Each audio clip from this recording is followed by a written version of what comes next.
Good morning. My name is Dr. Paul Kershaw. I'm a policy professor at the University of British Columbia's School of Population Health and founder of Generation Squeeze. And today I am launching a new alliance, Get Well Canada, in partnership with colleagues at the Canadian Centre for Policy Alternatives, Think Upstream, the National Collaborating Centre for the Determinants of Health, the Universities of Calgary, Dalhousie University, and at University of BC. Get Well Canada is an alliance to fulfill the promise of Canada's commitment to healthcare, to achieve the transformation that so many of us have been talking about this past week as First Ministers met about healthcare. We launched Get Well Canada now because science shows clearly that we cannot achieve transformation in medicine alone, because medical care accounts for only 1/4 of our health.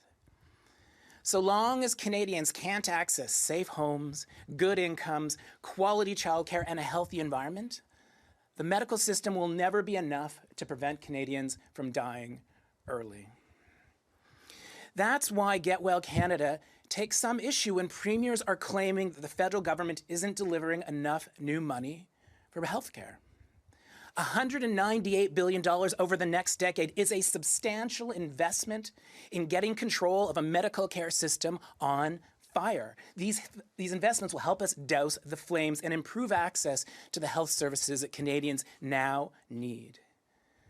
But by resisting calls for even more medical spending, the Government of Canada has retained fiscal room to slow the flow of sickness into our clinics and hospitals by investing where health begins. In programs like $10 a day childcare, the National Housing Strategy, poverty reduction. No one would choose to flee their burning home if the flames could first have been prevented. Yes, we are grateful when firefighters heroically show up when we need them.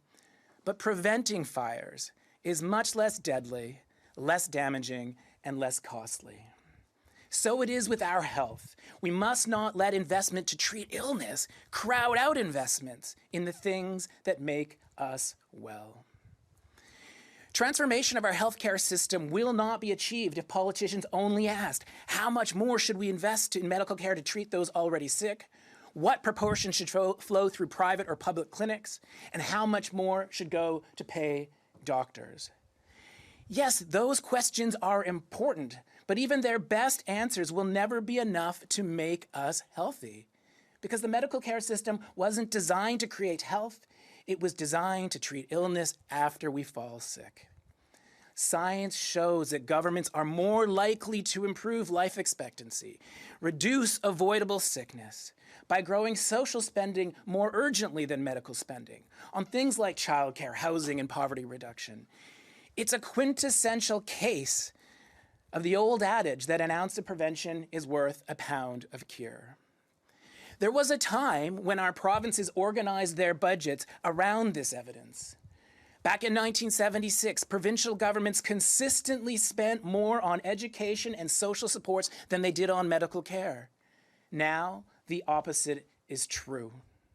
So it's no coincidence that medical care costs rise while access does not, that there are doctors who wish they could prescribe poverty reduction and housing and childcare, but they can't, and that as a result, too many medical professionals are burning out amid long lines of patients needing their care. In response, Get Well Canada calls on governments to reduce pressure on the medical care system and tackle the affordability crisis via one single winning strategy.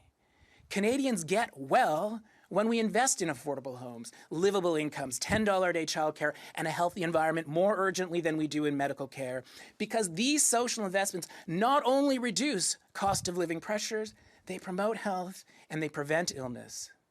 That's how we can slow the flow of sickness that is demoralizing our health professionals and overcrowding our clinics and hospitals.